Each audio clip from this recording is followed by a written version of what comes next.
Hey, it's Jamie, and today we're rehashing 2 Samuel 12 to 13. Wow, today's scriptures are tragedy packed. So if you aren't in a good headspace, maybe skip today, or maybe just pause it until you're in a better headspace. Today also, though, is racked with incredible lessons, and I'm really excited to dive into the first one. So let's just get going. Brace yourself. First, God sends Nathan, who's a prophet, to call out David for what he has done. Nathan basically says, dude, God's taken your sin from you, so that's good. And you aren't going to die, so that's good. However, the sword will never leave your house. Someone close to you will sleep with your wives in daylight. Plus, that boy you had with Bathsheba, yeah, he's going to die as a result of your sin. So, way to go, bud. Whew. Take any situation of sin from today. We can beg for the Lord's forgiveness, and he can forgive us. But that doesn't mean there's not going to be consequences here on earth, clearly. Just because you're forgiven doesn't mean you'll go unpunished. There is always consequences for sin, whether you can see them or not. That's lesson 1. If you're purposefully sinning, so let's say, it's Friday night and you're like, you know what? I'm going to go out and get hammered and go to the bars and wearing this little crop top and all as well. Well, the next day you're going to feel gross. Maybe you're going to not show up for work. Maybe you're going to get fired from your job. Or maybe you're just going to stay in bed all day because you're unemployed because you go out Friday night, you go out all the time drinking. That's consequence to your sin. God has forgiven you for it.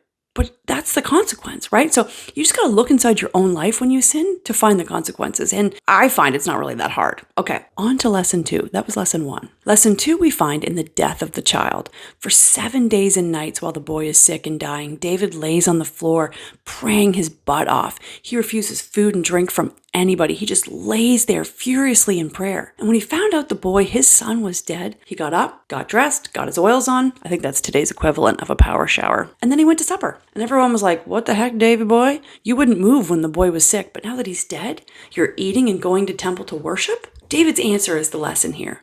He says that he fasted and wept to change the outcome, begging God. But now that the boy is dead, in chapter 12, verse 23, David says, I will go to him one day, meaning his son, but he will never return to me. So what's the point? In death, David is moving on. He knows that he will see his son one day, and until then, there really is no point fasting and weeping. It won't change any outcomes. I lost my mom a couple years ago, and knowing that the opportunity to adopt David's attitude was out there for me, it really helped me get out of bed, like exponentially. Anyways, we're reminded here that grief looks differently to everyone because, of course, Bathsheba, she's in serious mourning due to the death, and instead of admonishing her, David comforts her. I think that's the most tender gift we can ever give, allowing someone to mourn at their own pace, just being there beside them, silent, comforting. It can really change their life. Now, prepare yourself because the tragedy train is just getting started. Choo-choo! In the midst of everything that's going on in David's life, Amnon, one of his sons, becomes in love with his half-sister Tamar. Gross. He tricks David into thinking that he's sick one day, and he uses that to get Tamar alone. And Tamar begs him not to rape her. Marry me if you must, she says, because being raped is sullying her virginity, so that's going to make her,